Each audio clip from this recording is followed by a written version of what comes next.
بسم الله الرحمن الرحيم عن أنس رضي الله تعالى عنه قال قال رسول الله صلى الله تعالى عليه وسلم لما عرج بي مررت بقوم لهم أظفار من نحاس يخمشون وجوههم وصدورهم فقلت من هؤلاء يا جبريل قال هؤلاء الذين يأكلون لحوم الناس ويقعون في أعراضهم رواه أبو داود۔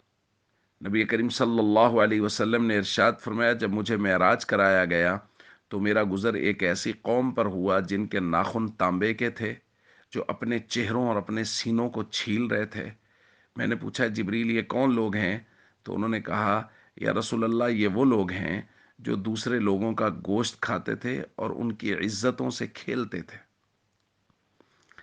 دوستو، جیسا کہ درخواست کیا گیا کہ نبی کریم صلی اللہ علیہ وسلم نے معراج کی رات چند لوگوں کو دیکھا جن کو ان کے گناہوں کی سزائیں دی جا رہی تھی، اور نبی کریم صلی اللہ علیہ وسلم نے امت کو، ہم سب کو خبردار کیا اور ان گناہوں کا اور ان کی سزا کے متعلق تفصیلات بیان فرمائیں۔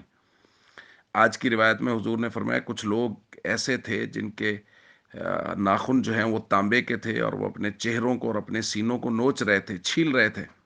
تو میں نے جبریل سے پوچھا یہ کون لوگ ہیں؟ تو انہوں نے بتایا یہ وہ لوگ ہیں یاکلون لحوم الناس، جو دوسرے لوگوں کا گوشت کھاتے تھے۔ گوشت کھانے کا مطلب یہ ہے کہ وہ ان کی غیبت کرتے تھے، چونکہ غیبت کرنے کو مردہ بھائی کے گوشت کھانے کے مترادف قرار دیا گیا ہے۔ اور دوسرا کہا وَيَقَعُونَ فِي أَعْرَاضِهِمْ، یہ غیبت سے بھی بڑی بات ہے کہ وہ ان کے عزتوں میں واقع ہوتے تھے۔ کیا مطلب؟ ان پر تہمتیں لگاتے تھے، بہتان باندھتے تھے، جو چیز ان میں نہیں تھی، جو برائی ان میں نہیں تھی، وہ لوگوں کے سامنے بیان کرتے تھے تاکہ معاشرے سے ان کی عزت ختم ہو جائے۔ نبی کریم صلی اللہ علیہ وسلم نے ارشاد فرمایا یہ دو گناہ کرنے والے، غیبت کرنے والے اور بہتان باندھنے والے، تہمتیں لگانے والے، ان کے ناخن تانبے کے ہوں گے اور یہ اپنے چہروں کو اور اپنے سینوں کو چھیل رہے ہوں گے۔